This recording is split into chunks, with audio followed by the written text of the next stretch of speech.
Queria convidar Renato Kifuri, que é o presidente do Departamento de Imunização da Sociedade Brasileira de Pediatria, vice-presidente da SBIM, membro da Comissão Nacional Especializada em Vacinas da FEBRASGO e membro da Câmara Técnica Assessora do Programa Nacional de Imunizações.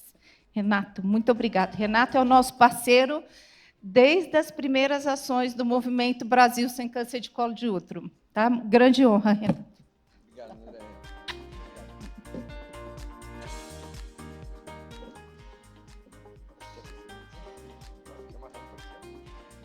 Bom dia a todos e todas. Prazer estar aqui.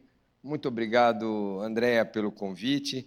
Desafio falar de vacina HPV em 10 minutos. Eu vou procurar ser sucinto. O André me deixou tantas responsabilidades aqui. Falei, Renato vai falar? Eu falei, acho que não vai dar tempo. Mas vamos lá. Um pouco das atividades que a gente desenvolve. Para essa apresentação, não tenho nenhum conflito de interesse aqui. Aliás, cheguei do aeroporto agora, tirei essa foto para colocar aqui na aula. Esse é o HPV, que a gente conhece como causador. A Andréa falou bastante sobre o câncer de colo de útero e, obviamente, essa é a principal carga da doença.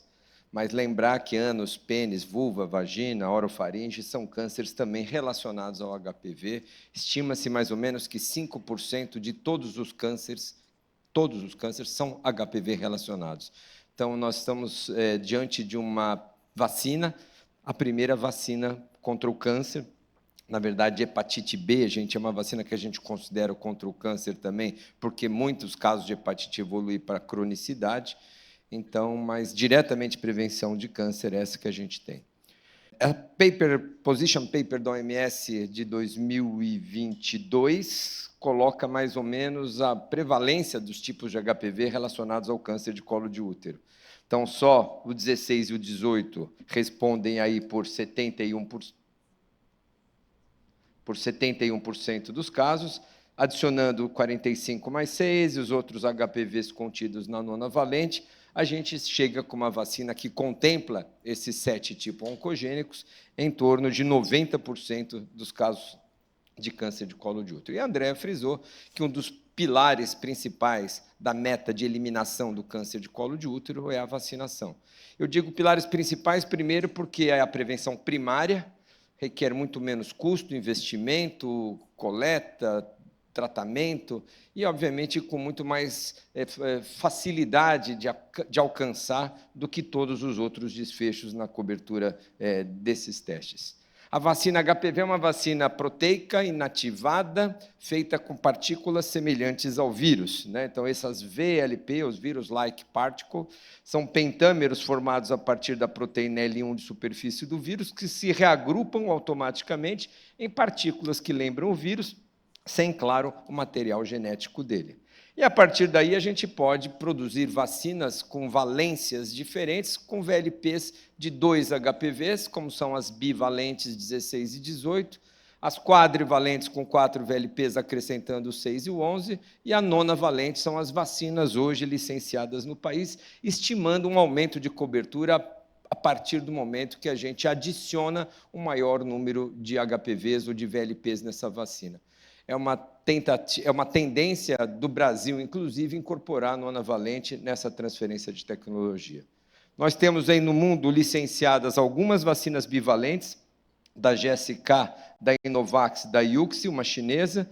Quadrivalentes, nós temos a Cervavax, do Instituto de Soros da Índia, e a Merck, com a Gardasil quadrivalente, e a nona valente, a Gardasil 9, essas duas em licença aqui no Brasil, atualmente em uso, a quadrivalente no Programa Nacional de Imunizações, a nona valente só nas clínicas privadas até o momento.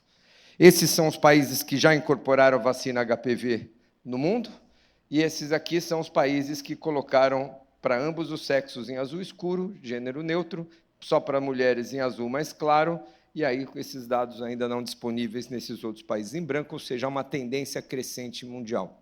Um número recente para vocês, 270 milhões de doses de HPV já distribuídas e aplicadas no planeta, 70 milhões delas no Brasil. 25% das doses de HPV distribuídas no mundo estão aqui no Brasil. O Brasil é um dos pioneiros. Esses países aqui eu elenquei que usam as vacinas nonavalente, né? O Brasil não está aí, geralmente países de primeiro mundo. Vacinas quadrivalentes estão aí nesses países, como está o Brasil, e as vacinas bivalentes ainda utilizadas em muitos países, aí está a lista deles, facilmente consultável nesse link aqui. O Brasil introduziu a vacina em 2014, nós temos 11 anos de uso de vacina HPV aqui no país. Começamos vacinando as meninas de 11 a 13 anos. 2015, no ano seguinte, passamos para as meninas de 9 a 13, e incluímos vivendo com HIV/AIDS de 15 a 26, 9 a 14 das meninas em 2016, incluímos os meninos há 8 anos atrás, de 11 a 14, e aumentamos para os imunocomprometidos de 15 a 26, imunocomprometidos opa, que está errado aqui, na verdade, é de 9 a 45 anos, e meninos passamos também de 9 a 14, vítimas, como a Andréa destacou, de abuso sexual. Passamos o ano passado para dose única, papilomatose recorrente de laringe, e também estamos fazendo o catch-up daqueles que não foram vacinados. Este tem sido o nosso Programa Nacional de Imunizações, aqui as duas vacinas que utilizamos no país, a quadri e a nonavalente no setor privado. Os dados da nonavalente são fartos, mostrando que tem o mesmo perfil de segurança, imunogenicidade e eficácia que a nonavalente, que a quadrivalente. Então, esses foram os estudos comparando eficácia em mulheres previamente vacinadas com a 4, utilizar a 9 também não tem nenhum problema. Resposta imune com 2 doses mostrou segurança também. E em meninos também com o mesmo esquema, ou seja, o perfil de esquemas e recomendações, resposta imune de proteção, são muito semelhantes com a quadrivalente, com a nonavalente. Nós temos diversos estudos de impacto e de efetividade. Talvez seja uma das vacinas onde a gente tem mais dados de eficácia e efetividade de mundo real num larguíssimo prazo. A gente que trabalha com vacina há muito tempo, dificilmente a gente vê uma vacina 100% eficaz.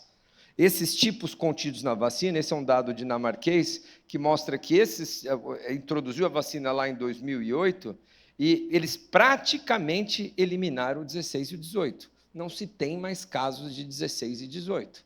Praticamente eliminado, esses são os dados da Dinamarca. Os dados aqui de follow-up de 10 anos da vacina de HPV mostram também efetividade para esses desfechos aqui, para câncer cervical, vulva, vagina, orofaringe. Também, depois desses, nenhum caso desse HPV relacionado, né? Desse aqui nós estamos falando de um follow-up de 3 anos com a nonavalente, tanto para alto grau de neoplasia como condiloma em homens e mulheres. E os dados de segmento de 12 anos, esse aqui é o long term, que eles estão seguindo há mais tempo, mostrando também, nesses casos, nenhum caso desses HPV relacionados em lesões de alto grau, displasia, entre essas 10 mil pessoas que estão seguindo nessa população.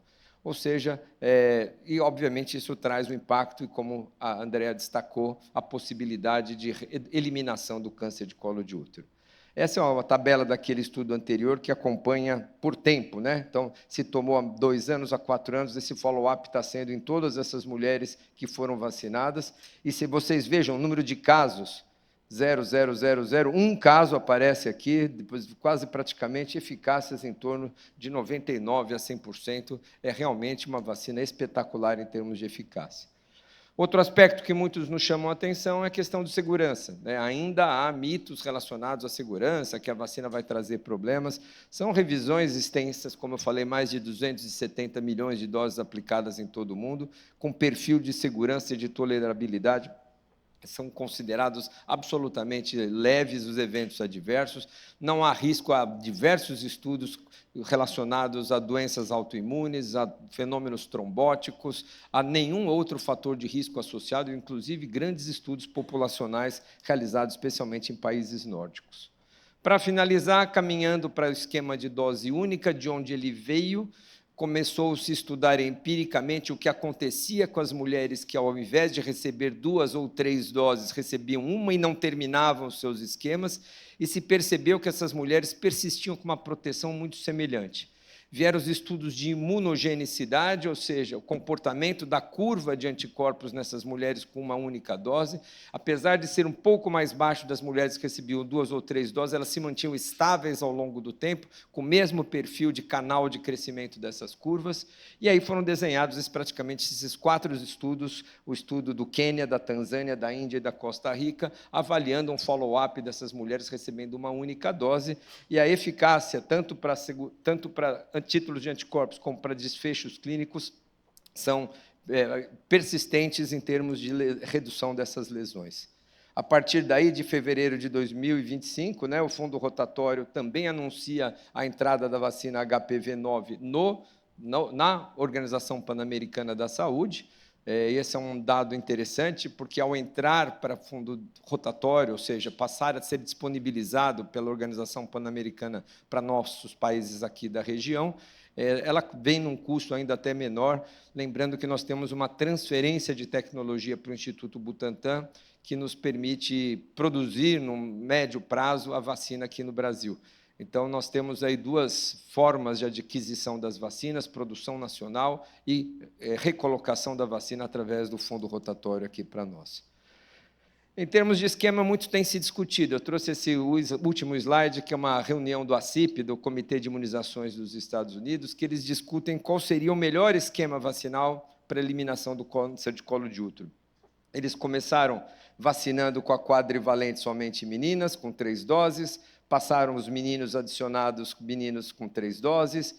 Em 2015, a nona valente, eles já trocaram há 10 anos para a nona valente no programa público, inclusive para todos os menores de 15 que não tinham sido vacinados. Passaram a dar 2 doses de 9 a 15 anos de idade. Passaram a colocar no programa de 27 a 45, numa decisão dividida com os adultos, aqui de 27 a 45 também, a inclusão da vacina. E eles estão considerando uma dose única para todos, de 9 a 45 anos de idade. Talvez esta seja a melhor estratégia que eles estão discutindo atualmente. Quanto mais pessoas vacinadas, mesmo que seja com uma dose, menor a circulação do vírus, eliminação, redução, efeito imunidade de rebanho, protege os vacinados e os não vacinados por redução de circulação. Talvez esse seja um esquema que, cada vez mais, a gente vai construindo essas recomendações em função da epidemiologia que a gente tem. Obrigado aí pela atenção, espero não ter passado muito. Andréa, obrigado. Eu trouxe um abraço também da doutora Ana Goretti, do Ministério da Saúde, que estava comigo no outro evento, agora fora do país, doutora Lélia Guzman, também da OPAS, que não puderam estar aqui, mas deixo um abraço e total apoio restrito do Ministério e da Organização Pan-Americana de Saúde, ao Grupo EVA, e todas as iniciativas aí para a eliminação do câncer de colo de útero. Obrigado de novo.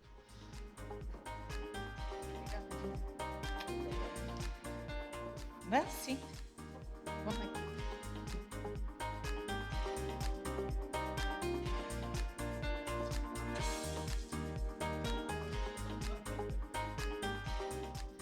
Obrigada, Renato. Parabéns, excelente como sempre. Importante até, viu, Renato, para você saber se acabou de voltar de Cartagena. O ano que vem, nós estamos com o doutor René Pareja, que a ideia da gente estender um pouco o